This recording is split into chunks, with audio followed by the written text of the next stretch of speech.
Okay जी, आपके साथ ये लेक्चर 4 है, analysis of the part 1 of the heart of darkness. हम इसको स्टार्ट कर रहे हैं। जो हमने पहले से इवेंट्स पार्ट 1 के देखे हैं, आपने टेक्स्ट की रीडिंग कर ली होगी। जिन्होंने कर ली है वो तो बहुत अच्छी बात है, उन्हें ज़्यादा अच्छे से समझ आएगी, और जिन्होंने नहीं की है वो काइंडली कर लीजिएगा। पार्ट 1 का एनालिसिस जो है अभी शायद आज सारा कंप्लीट तो नहीं हो पाएगा, तो आपके पास अभी भी टाइम है, इस वीक में आप दोबारा से इसे पढ़ सकते हैं। So, Heart of Darkness is best known as a story of Marlowe's journey to Africa, which is in part it is. तो अपेरेंटली ये एक जर्नी है इसके करेक्टर मार्लो की। अफ्रीका की एक स्टोरी वो बयान करता है। The novel is also the story of a man on the board a London on a London ship who listens to the Marlowe story as well. This story within story form is called a frame tale. तो इसको हम frame tell भी कहते हैं because it has story with in the story. और apparently story कहाँ से start होती है? नेली के बोट के ऊपर, जिसके ऊपर जो है वो कुछ लोग बैठे हैं और आपस में बातचीत कर रहे हैं, और उसी से फिर एक करेक्टर है मार्लो जो अपनी कहानी सुनाता है, और उस वहाँ पे बैठे हुए लोग जो है उस कहानी को सुनते हैं। और इसमें कभी कभी वापस भी हम आएंगे एक दो बार, लेकिन ओवरऑल मार्लो अपना एक्सपीरियंस जो है वो शेयर करता है अपने दोस्तों के साथ, जो उसने अफ्रीका का विजिट किया था। So exploring man's inhumanity towards other men and raising some troubling questions about the impulse towards imperialism. और यहाँ पे हम एक्सप्लोर ना सिर्फ उसकी आउटवर्ड जर्नी होगी, बल्कि इनवर्ड जर्नी भी है साथ साथ। सो वो एक्सप्लोर करता है कि एक किस तरह से इंसान जो है वो दूसरे इंसानों को एक्सप्लॉइट करते हैं। Exploitation done by the other human beings, exploitation of the human being by the human being। जैसे रूसो ने कहा था कि एक्सप्लॉइटेशन जो है वो ह्यूमन बीइंग की ह्यूमन बीइंग ही ज़्यादा करेंगे, और हमें नेचर इतनी नुकसान नहीं पहुँचाती जितना इंसान इंसान को नुकसान पहुँचाता है।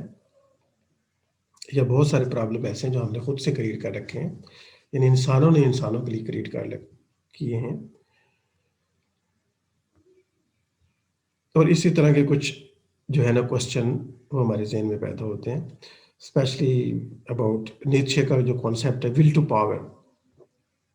ये नीचे का जो ऐसे है, ये भी आप पढ़ सकते हैं, विल टू पावर, जिसमें नीचे ने जो एक जर्मन फिलोसफर थे who explores the primary motive of human beings, कि आखिर हम हमारा प्राइमरी जो मोटिव है behind every action, that is to conquer others. ठीक है, तो विल टू पावर, ये जो हमारे अंदर एक इंस्टिंक्ट है कि दूसरों को कॉन्कर करने की, जैसे विल टू पावर का नाम दिया, तो इसको भी एक्सप्लोर करने का मौका मिलता है मार्लो को, कि अगर मौका मिले एक इंसान को दूसरे के ऊपर रूल करने का, तो वो किस हद तक जा सकता है। So heart of darkness is also an adventure story where such as many others, the young hero embarks on a journey and in the process learns about himself. So internal और एक्सटर्नल हमारे पास ये journey आएगा। एक तो Marlow की outward journey है to explore the Africa, unexplored area था उसके जहन में। जैसे लास्ट में हमने देखा था कि बिल्कुल ये एक ऑटोबायोग्राफिकल स्टडी भी है, उसके अपने मार्लो के जो के साथ जो कुछ भी होता है एक्चुअली कॉनरेड के साथ हो चुका है। कॉनरेड ने जो कॉन्गो डायरी लिखी है वो सेम सिमिलर है काफ़ी हद तक नॉवल के साथ, और वो अपने एक्सपीरियंसेस को नॉवल की फॉर्म में देता है। सो एक लेवल पे ये इनवर्ड जर्नी है towards the heart of human beings, कि उसके अंदर गहराइयों में कौन सी इम्पल्सेस हैं, और एक तरफ जो है ये एक एडवेंचरस स्टोरी भी है। तो दोनों लेवल पे ये जर्नी है। अपने आप को समझने की भी है और बाहर एक एक्सटर्नल एक्सप्लोरेशन की भी है. So, Marlowe begins his narrative as a rough and ready young man searching for adventure. Outward journey में देखें तो मार्लो एक एक ऐसा बंदा है जो जिसे एडवेंचर का शौक है, और वो इसी इम्पल्स के तहत अफ्रीका की तरफ आता है, क्योंकि वो दुनिया एक्सप्लोर करना चाहता है. इससे पहले वो अमेरिका की तरफ जा चुका है, ईस्ट की तरफ जा चुका है, इंडिया की जर्नी कर चुका है, काफ़ी इलाके उसने डिस्कवर किए. तो अफ्रीका रहता है और वो चाहता है कि यहाँ भी एडवेंचर करे, एक एक्सप्लोरर की तरह की उसकी थिंकिंग है, और वो दुनिया को देखना चाहता है, एक्सप्लोर करना चाहता है, एक्सपीरियंस लेना चाहता है. लेकिन यहाँ जो उसकी जर्नी होगी ये उसके अपने आप को, यानी एज ए ह्यूमन बीइंग, उसे एक इनवर्ड साइकोलॉजिकल जर्नी भी उसके साथ हो जाएगी कि वो बहुत कुछ ऑब्जर्व करेगा, देखेगा, और एक नई एनलाइटनमेंट लेके आएगा वहाँ से.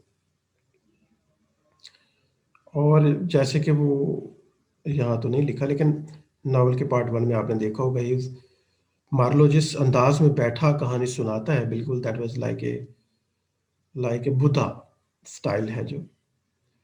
और उससे भी हमें हिंट मिलता है टुवर्ड्स एनलाइटनमेंट का, कि वो एक नई समझ, एक नई अंडरस्टैंडिंग, बुद्धा की तरह, जैसे बुद्धा ने घर बार छोड़ के एक जर्नी किया था, जब वो अपने बेटे और अपनी वाइफ को सोता हुआ छोड़ के जंगलों में निकल गया था. उसके और उस जंगलों में उसने जो जर्नी किया, उससे भी उसको एनलाइटनमेंट मिली. At the very end discovered the nirvana, कि अल्टीमेटली हमारे प्रॉब्लम्स क्या है या किस वजह से हो सकते हैं, एक स्टेट तक वो पहुंचा.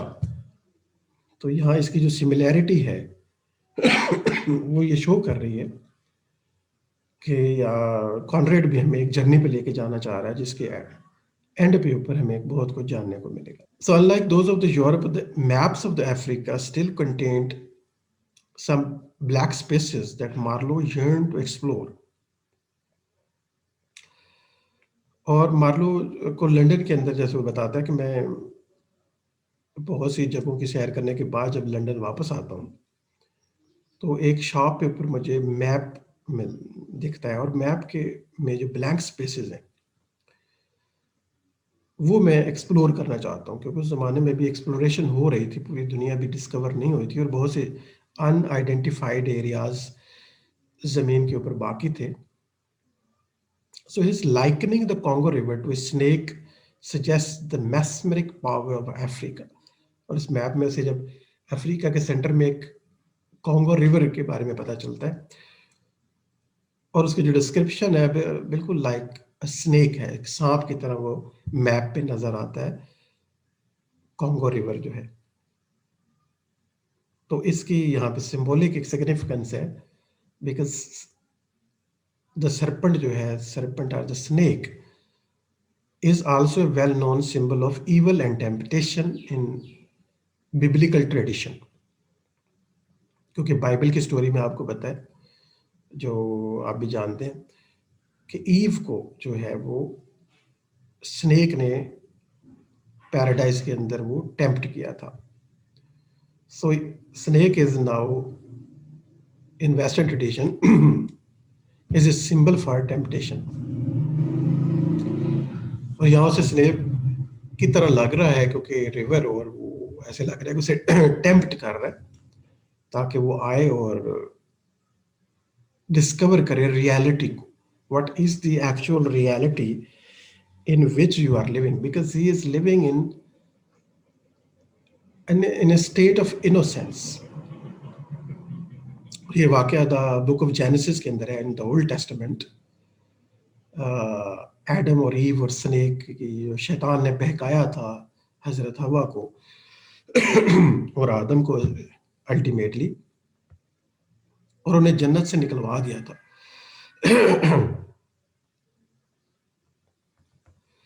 So, as the Eve was tempted and subsequently she lost heaven, innocence exposed to the harsh, bitter realities of the earth. और वहाँ भी बिल्कुल वैसे ही हुआ कि जन्नत में जैसे आदम और हव्वा को सांप ने बहकाया, और उस बहकावे के नतीजे में वो उन्होंने क्या खोया? जन्नत खो दी। तो सो हेवन जो है, this is actually the state of innocence है। ठीक है, जहाँ पे आप एक बड़ी खूबसूरत दुनिया में आप रह रहे हैं और आपको कोई दुख तकलीफ नहीं है। ठीक है, जैसे बुद्धा की पोज में आप पीछे देखते हैं कि एक रेफरेंस है ईस्टर्न स्टोरी का, कि बुद्धा का भी बिल्कुल, बुद्धा भी इसी तरह, सिद्धार्था उसका नाम था, और वो महल में बड़ी खूबसूरत जिंदगी गुजार रहा था। He was also living in A paradise, और उसकी दुनिया की हर ख्वाहिश पूरी होती थी, जैसे हजरत आदम और हवा की पूरी होती है। लेकिन उसे भी एक सवाल ने परेशान किया, और वो निकलता है तलाश में एक journey. He was also embarked on a journey. और दूसरा रेफरेंस हमें मिलता है स्नेक के जरिए से, बिब्लिकल स्टोरी के हवाले से।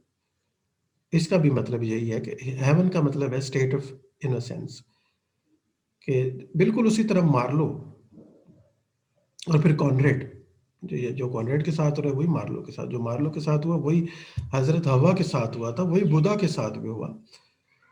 इन लोगों में ये सिमिलैरिटी है, इन सब की जर्नी थी रियलिटीज को डिस्कवर करने की, harsh and bitter realities of human being.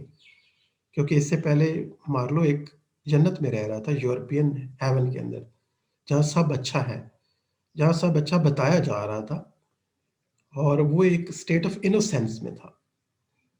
लेकिन जैसे ही इस सांप के बहकावे में आके वो जर्नी पे जाता है और अफ्रीका पहुंचता है, तो फिर जो कुछ देखता है वो वहाँ पे, वो ज़मीन पर आदम और हवा जब पहुंचे थे तो उन्होंने वहाँ पे, यहाँ पे एक्सपीरियंस किया, वो क्या था? रियलिटीज, वो थी बीमारियाँ, वो थी प्रॉब्लम्स, वो था ईवल, वो था हॉरर। जो बेटर है, रियलिटी जो कि बेटर है, तो उसको वो डिस्कवर करता है। Thus, Conrad's comparing to the river to a snake also suggests the danger Marlowe will find in Africa and the temptation to which Kurtz succumbs when he sets himself up as a god to the natives. और snake also symbolize करता है एक और level पे जाके उस danger के बारे में, जो मार्लो इस टेम्पटेशन में आकर जो रियलिटीज और खतरा जो है वो देखेगा, जो हॉरर डिस्कवर करेगा, और ख़ास तौर पे कर्ट्स के करैक्टर की फॉर्म में आगे जा, जब उसको वो मिलेगा, जिसने खुद खुद को खुदा का दर्जा दे दिया है नेटिव्स के ऊपर। और यानी इस हद तक वो देखेगा कि इंसान जो है वो कितना डिटेरियोरेट हो सकता है मैक्सिमम, क्योंकि इस जर्नी में उसने यही देखना है कि मैक्सिमम डिटेरियोरेशन जो है वो अल्टीमेट, जो आपके डिजायर्स हैं, जो विल टू पावर है, आखिर अल्टीमेटली इंसान क्या बनना चाहता है? खुदा बनना चाहता है अल्टीमेटली। ये बहुत एक अंदर एक इंसान की ख्वाहिश है। और कुछ कुछ फिलासफर्स तो कहते हैं कि the concept of the God जो क्रिएट किया गया है रिलीजन के अंदर, उनके ख्याल में, वो रिलीजन को नहीं मानते कुछ लोग, तो उनका ख्याल है कि concept of the God actually इंसानों की अपनी हाईएस्ट डिजायर्स हैं, जो उन्होंने एक जगह इकट्ठी कर दी। तो ये अल्टीमेट डिटेरियोरेशन डिस्कवर होगी मार्लो को। Despite the uncertainty of what lay there, Marlow had to go. नहीं पता कि आगे क्या होगा, अल्दो मार्लो बताता है अपने फ्रेंड्स को, अपने कोलीग्स को, दोस्तों को, लेकिन लेकिन उसे जाना पड़ेगा उस सूरत में, जैसे कि ये सब होना है। However, before Marlowe even sets foot on the African shore, Conrad begins to alert the reader to the terrible power of the African jungle. अतः उसके वहां पहुंचने से पहले रिश्ते में ही, बल्कि जब वो कंपनी ज्वाइन करता है तब से ही एक ऐसे ओमन्स, एक ऐसे सिंबल्स इस्तेमाल होना शुरू हो जाते हैं, जैसे हमें लगता है रीडर को भी, या मार्लो को भी, जब वो जर्नी कर रहा होगा, या कॉनरेड को, कि आगे कुछ स्ट्रेंज और डेंजरस हो सकता है उसके साथ। अफ्रीका का जो जंगल है उसमें कुछ स्ट्रेंज थिंग्स जो है वो हाइड है, कुछ ऐसी चीजें होंगी उसके साथ, ऐसे ओमन आना शुरू हो जाते हैं, ऐसे साइन, ऐसे सिंबल्स हमें मिलते हैं। Because jungle is the place away from the centre of the order and the civilisation. क्योंकि अफ्रीका जो है वो एक जंगल है, और जंगल का वर्ड का यहाँ मतलब है when there is no civilisation, जहाँ कोई ऑर्डर नहीं, कोई लॉ नहीं, कोई रूल नहीं है। तो जब लोगों के ऊपर कोई ऑर्डर नहीं होता, कोई रूल नहीं होता, कोई लॉ नहीं होता, तो उनका रवैया कैसा होता है? वो जो उन्होंने ईवल अपने अंदर दबाया होता है वो बाहर आ जाता है।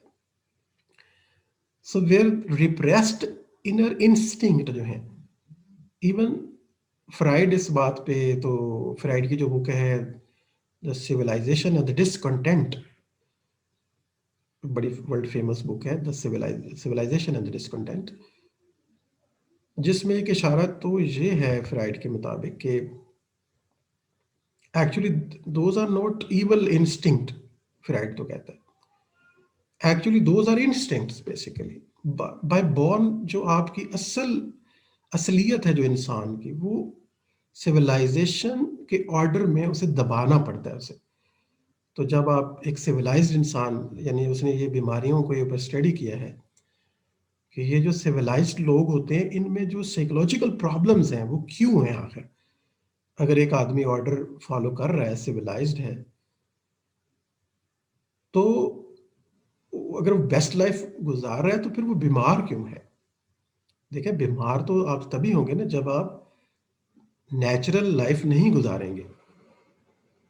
तो फ्राइड के यहाँ तो जो असल आपके डिजायर्स हैं, इंस्टिंक्ट्स हैं, जिनको चूंकि आपने एक फॉल्स एक ऑर्डर प्रिपेयर किया हुआ है सिविलाइजेशन का, वो तो कहते हैं कि civilisation is a false cloak है बेसिकली, जिसके अंदर आप फितरत को तोड़ के फिट करना चाहते हैं, क्योंकि आप समझते हैं कि नेचर वो है जिसे आप बेहतर समझते हैं, या आपने बेहतर मान लिया उसको।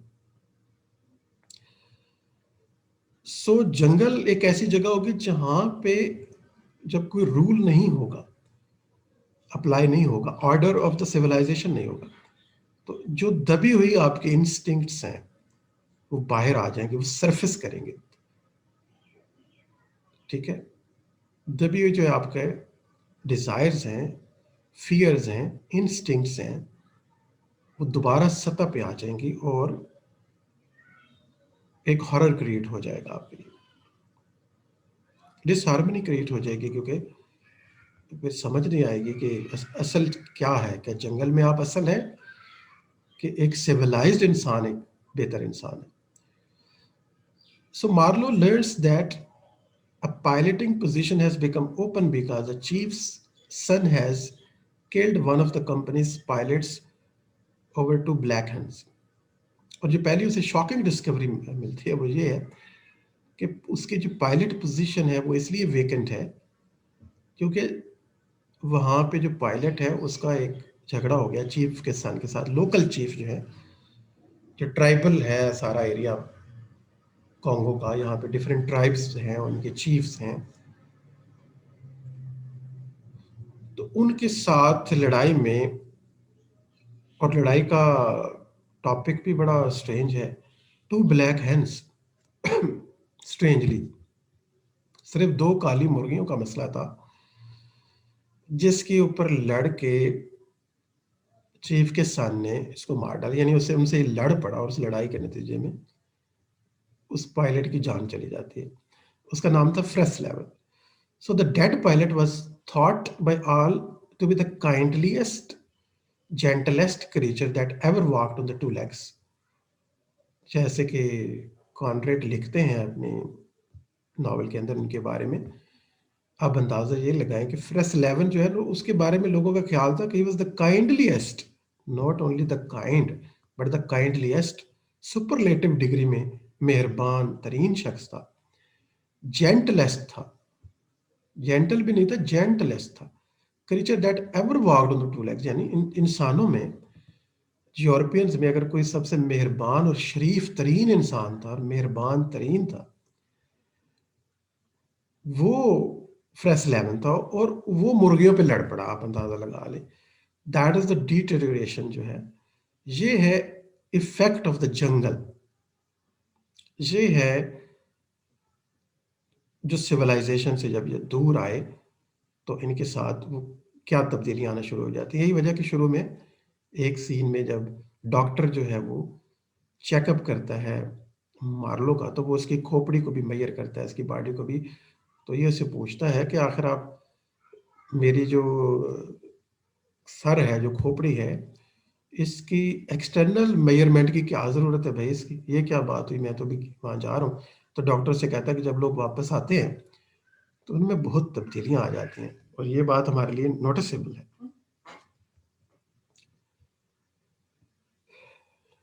यानी जंगल में जब वो जाते हैं, यानी यूरोप से जब दूर जाते हैं हमारे लोग, ऑर्डर सिविलाइजेशन और सो कॉल्ड है जैसा भी है, सो ये बिल्कुल ऐसा ही है कि but Conrad hints that something caused him to shed his self control. ऐसा लगता है कि फ्रेश 11 जो कि शरीफ तरीन था, मेहरबान तरीन होके, इसके साथ क्या हो गया। As a snake sheds his skin and attack the chief of a village. और इंतहाई शरीफ तरीन शख्स ने भी चीफ ऑफ द विलेज पे अटैक कर दिया मुर्गियों के लिए। तो क्या चीज थी जिससे उसका सेंस ऑफ ऑर्डर, उसकी रैशनैलिटी, उसकी काइंडनेस, उसकी जेंटलनेस, वो सारा कुछ कहाँ चला गया एकदम से? वो इतना एनिमल बिहेव क्यों किया उसने? That is the effect of the jungle. This something, वो जो कुछ भी है जो उसके हाथ से निकल गया, that something being the effect of the jungle on uninitiated Europeans becomes more and more pronounced to the Marlowe and reader as the novel progress। और जैसे जैसे मार्लो आगे बढ़ता है, वो इसी तरह के असरात को देखता है।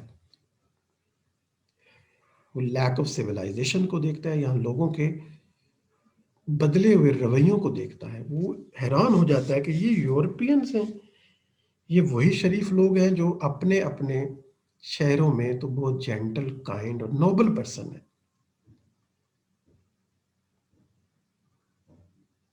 Marlowe eventually sees Fresh Levin's remains on the ground with grass growing up through the bones। और मार्लो जब अल्टीमेटली वहां पहुंचता है जहां पे फ्रेश लेवन को कत्ल कर दिया गया था, तो मजे की बात है या दुख की बात है, बल्कि अल्टीमेटली क्या देखता है कि फ्रेश लेवन की डेड बॉडी अभी तक वहीं पड़ी है, और घास उग आया है और उसकी बॉडी से निकल के बाहर आ गया है।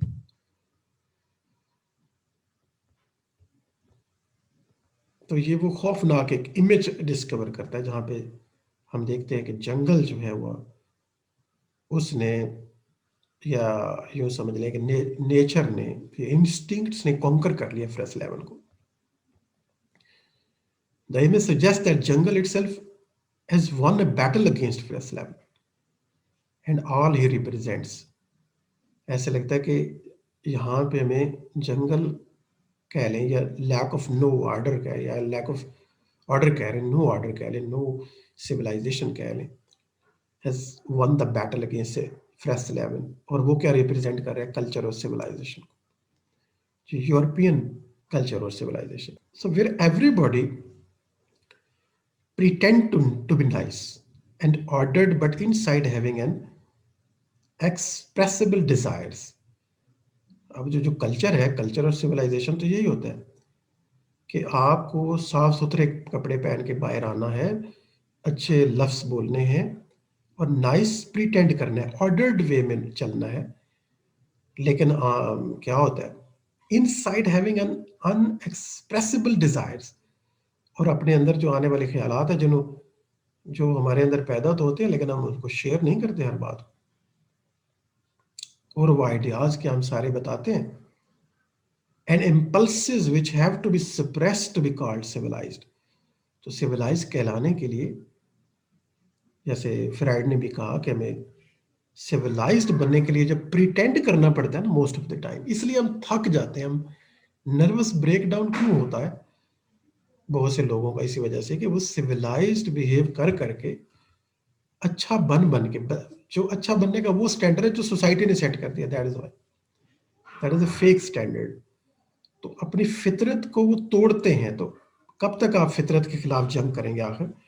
अल्टीमेटली फिर प्रॉब्लम्स आते हैं, साइकोलॉजिकल प्रॉब्लम फेस करने पड़ते हैं सिविलाइज सोसाइटी के अंदर। इसलिए जितनी सोसाइटियां सिविलाइज्ड होती गई उतने ही नफ्सियाती मसाइल बढ़ते गए, और साइकेट्री और साइकोलॉजी जितनी आज वेस्ट के अंदर मकबूल है इतनी पहले नहीं थी, क्योंकि इसकी अब साइकोलॉजिस्ट की ज़्यादा ज़रूरत है उनको, क्योंकि सिविलाइज जितना जितना आप सिविलाइज होते जाएंगे उतना उतना, और फ्राइड के मुताबिक ये सब इसलिए है क्योंकि डिस्टोर्शन ऑफ नेचर है ये। जैसे जैसे आप फितरत के असूलों को फॉलो नहीं करेंगे तो ऐसा ही होगा। लेकिन इस कहानी में हम देखते हैं कि फ्रेस लेवन जैसे शरीफ और जेंटल लोग, जो यूरोप में बड़े शरीफ और जेंटल हैं, नोबल हैं, अच्छे तरीन लोग गिने जाते हैं, जब जंगल में आते हैं तो उनके ऊपर जो कि अब चेक नहीं है, कोई लॉ एंड ऑर्डर नहीं है, तो जब चेक, लॉ, ऑर्डर ये सारी चीज़ें हटती हैं, डिसिप्लिन हटता है, तो फिर जो है वो उन उसके अंदर का जो एनिमल है वो बाहर आता है। जो डार्क डिजायर उसने दबाई हुई थी वो सारी एकदम से फटती हैं, और वो इतनी मामूली सी बात पे भी लड़ पड़ता है और ये उसकी जान चली जाती है। The earth reclaimed him as its own. ऐसे लगता है कि जब उसके अंदर से घास उगा है, so earth reclaimed him. Nature in the jungle has triumphed over civilization and feed behaviours. This is the first lesson Marlowe learns about the futility of the company's agents' attempt to remain civilized in the jungle. ये पहला सबक है जो Marlowe आके सीखता है, वो है इनकी futility of the companies agent, यानी कंपनी के लिए जो काम करने वाले यहाँ के लोग हैं, जो एजेंट्स हैं, वो सिविलाइज्ड रहने की जो उनकी नाकाम कोशिश है यहाँ के ऊपर। And the jungle which releases instinctual and the primitive drives within them that they did not ever think they possessed। और यहाँ जो उनके साथ होता है, जो कुछ कर गुजरते हैं, जो वो फील करते हैं, इनके बारे में तो इवन वो जानते भी नहीं कि हमारे अंदर ऐसी डिजायर्स थी।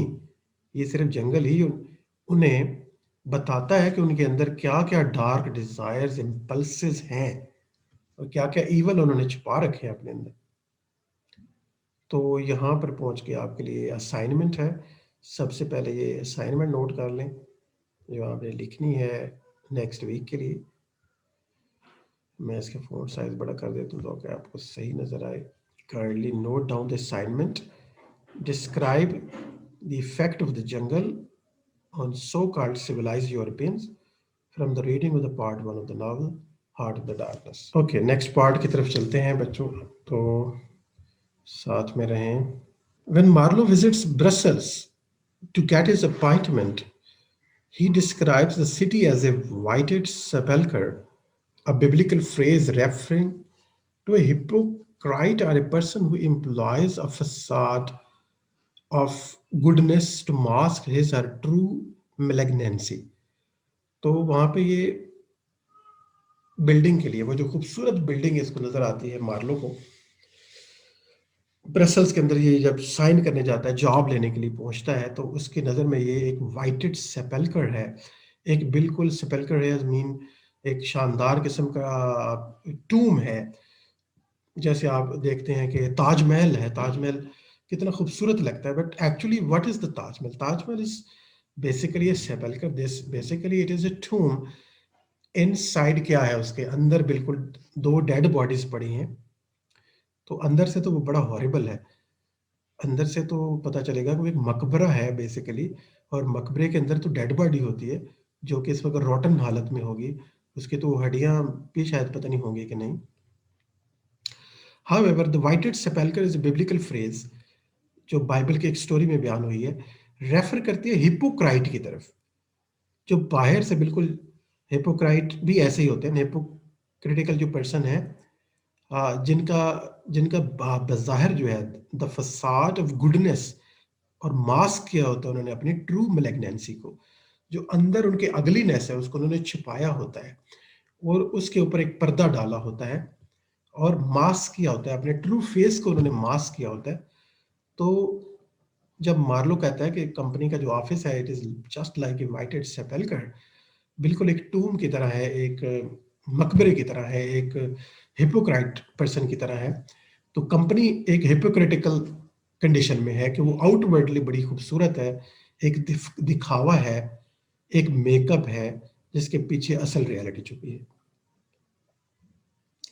The company like it's headquarters is similar whited sepulchre, proclaiming its duty to bring civilization and light to African in the name of Christian charity, but really raping the land, its people in the name of the profit and lust for power.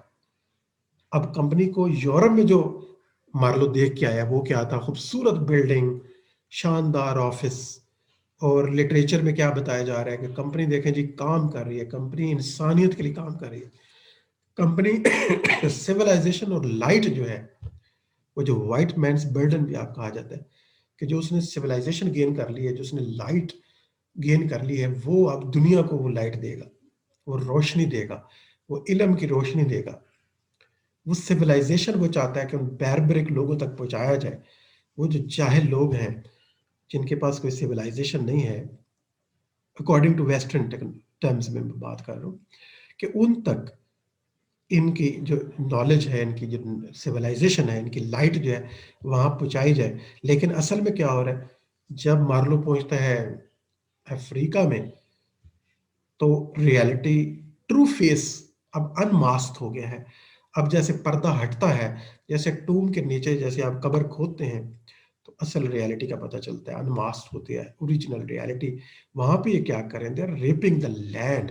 वहां पे उसे raised villages मिलते हैं, destroyed जंगल मिलते हैं, exploitation of the local जो resources हैं वो मिलती हैं, रबर और आइवरी और अदर जो मटेरियल जो है, मेटल्स हैं और अदर थिंग्स जो हैं, जो कुछ भी इन लोगों को वहां से मिलता है लूटने के लिए, ये लूट रहे हैं, क्योंकि कंपनी है, और कंपनी एक कैपिटलिस्ट कंपनी है। इसका मेन पर्पस है प्रॉफिट कमाना, मुनाफा कमाना, and they have lust for power. Marlow Europe में क्या देखता है? सिविलाइजेशन एंड द लाइट का नारा, और ओरिजिनलिटी क्या डिस्कवर करता है? प्रॉफिट। वो तो कहता है ये तो पैसे के लिए जी रहे हैं, और लस्ट फॉर पावर है, ये जो हमें कर्ट्स में सारी चीजें इकट्ठी नजर आएंगी एट द वेरी एंड। अभी हम वहां पहुंचे नहीं है पार्ट 3 के अंदर। मार्लो's aunt who talks to him about weaning those ignorant millions from their horrid ways। Marlow जब आर्ट की मदद से वो जॉब लेता है, तो उसकी आर्ट बड़ी बड़ी एक्साइटेड है, एंथुजियास्टिक है, कि जाओ बेटा तुम वहां पे और इल्म की रोशनी जाके फैलाओ। उन जो लोग हैं जो सैवेजेस हैं, जाओ और उनको जो मिलियन इग्नोरेंट लोग वहां पे रहते हैं, जिनके पास नॉलेज नहीं है, जिनके पास सिविलाइजेशन नहीं है, जिन्हें रहने का ढंग नहीं आता, जाओ उन्हें सिखाओ, सर्व करो as example of how deeply the companies propaganda. इस बात से हमें यह भी पता चलता है मार्लो की आर्ट एक रिप्रेजेंटेटिव है यूरोपियन की। यूरोपियन को क्या बताते हैं, और प्रोपोगंडा कितना कामयाब है कंपनी का, कि आम लोगों को यही लगता है कि हमारे जो लोग हैं बेचारे वहां जाते हैं, बीमार होके वापस लौटते हैं, और इंसानियत की खिदमत के लिए अपने आप को वक्फ किए हुए हैं। Propaganda has been ingrain into the minds of the European. और यूरोपियंस को नहीं पता कि उनकी जो कंपनीज हैं वो दूसरे मुल्कों में जाके कर क्या रही है।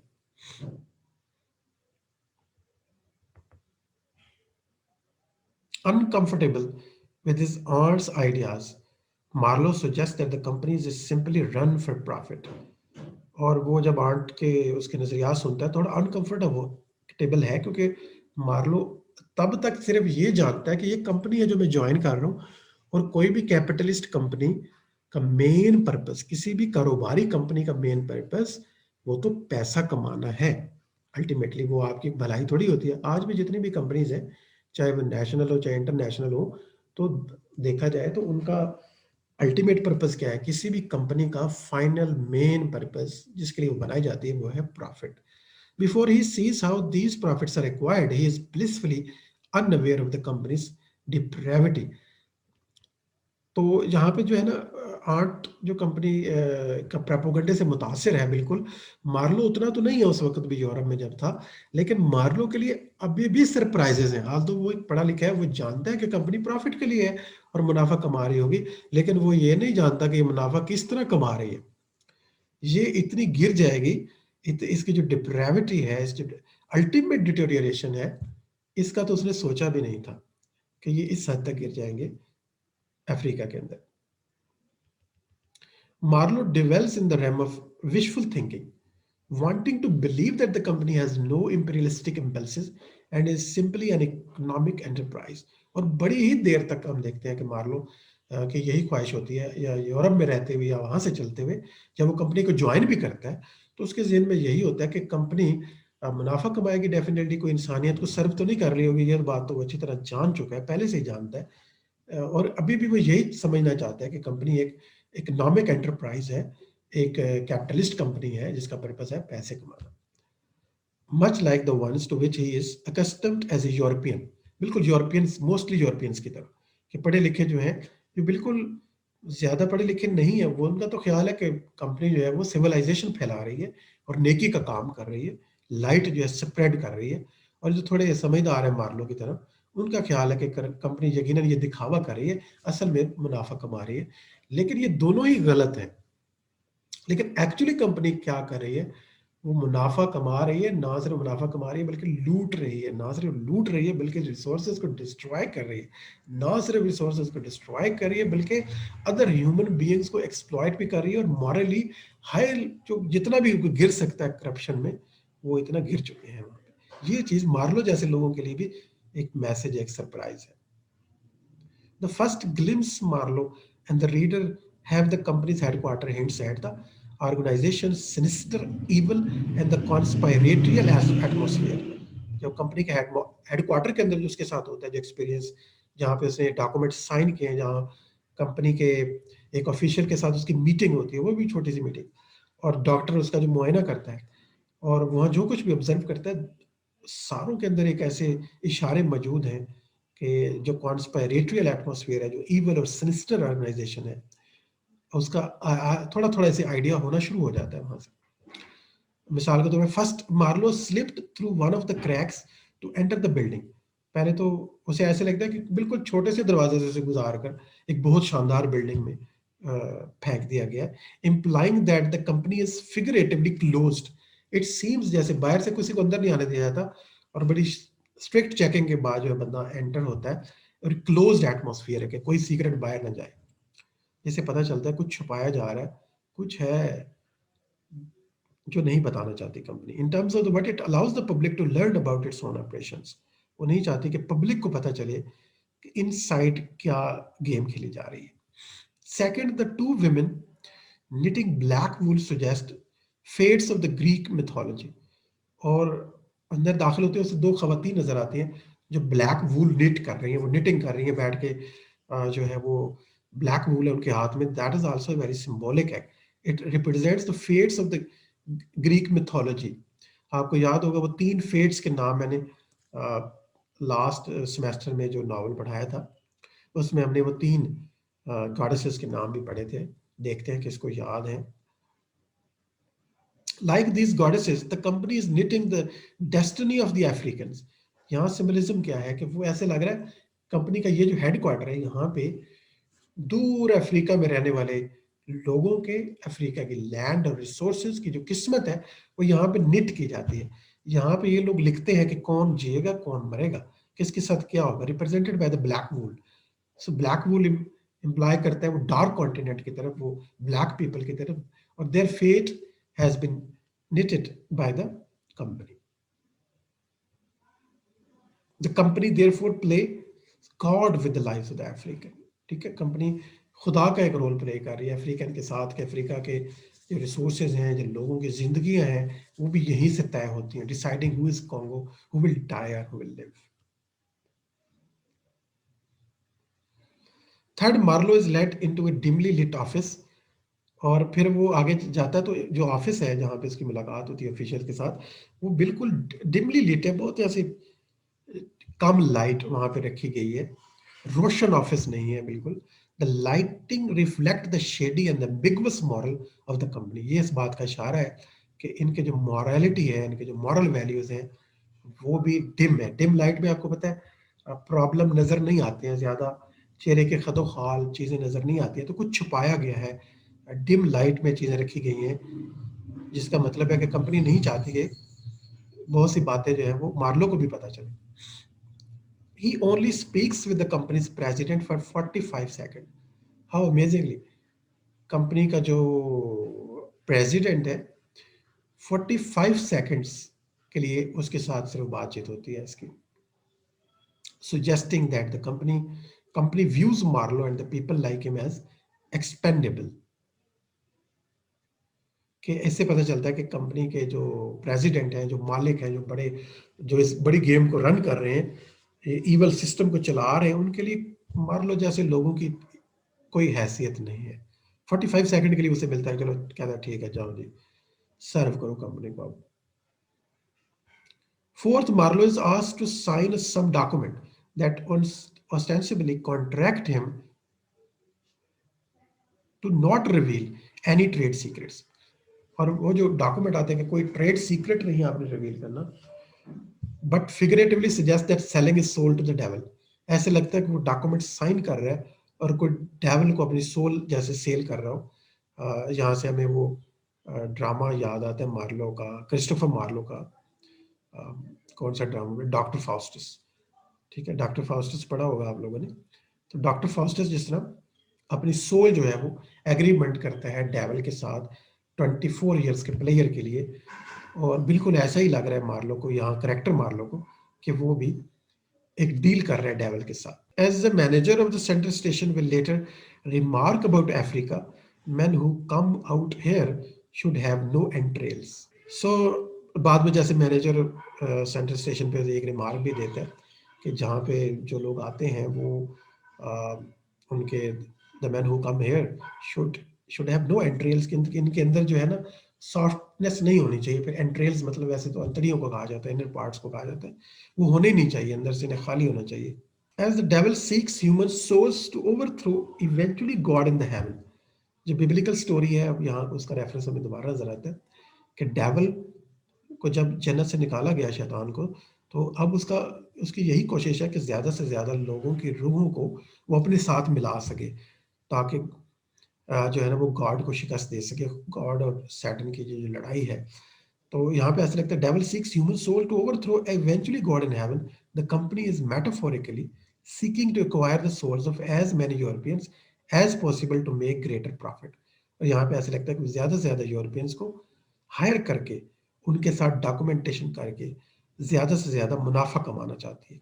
वो बिल्कुल डेविल लाइक एक एक्ट है।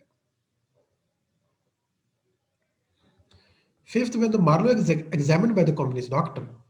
पांचवी बात यह है कि जब कंपनी का डॉक्टर वहां पे उसका मुआयना करता है, he learns that many Europeans who venture to Africa became mad। उसे बताता है कि जितने लोग अफ्रीका में जाते हैं तकरीबन पागल हो जाते हैं, मैड हो जाते हैं, अपना जो है वो ऑर्डर है, ऑर्डर ऑफ द माइंड है, वो खो देते हैं। ऐसा क्यों होता है? When the doctor begins measuring Marlowe's skull, the reader infers Conrad's point that European science and technology, even with the science as ludicrous as phrenology, phrenology कहते हैं ये जो स्कल की स्टडी को है, ये ऐसी कोई साइंस नहीं है। उस जमाने में एक डेवलप हुई थी कि खोपड़ी का जो साइज होता है ना, वो अकल मापने के लिए, समझ मापने के लिए इस्तेमाल होता था, तक ऐसा एग्जैक्ट ऐसा नहीं है।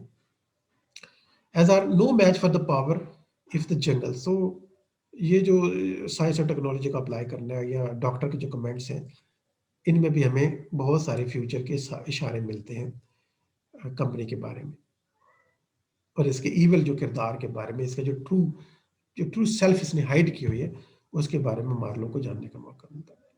When civilized Europeans go to Africa, the restraints placed upon them by the European society begin to vanish, resulting in the kind of the behavior previously seen in Fresh Level। तो civilisation का, जैसे हमने पिछला सवाल भी देखा था, जब रेस्ट्रेंट यूरोपियन पे जो यूरोपियन सोसाइटी है, वो जो कि सिविलाइज सोसाइटी है अपने तौर पे, उन्होंने जो रेस्ट्रेंट अप्लाई की होती है लोगों के ऊपर, वो वो उन्हें अच्छा बनाए रखती हैं बेसिकली। और जैसे ही वो लोग बाहर निकलते हैं उस पाबंदियों से, तो उनका ओरिजिनल बिहेवियर सामने आ जाता है, जैसे फ्रेश लेमन के साथ हुआ।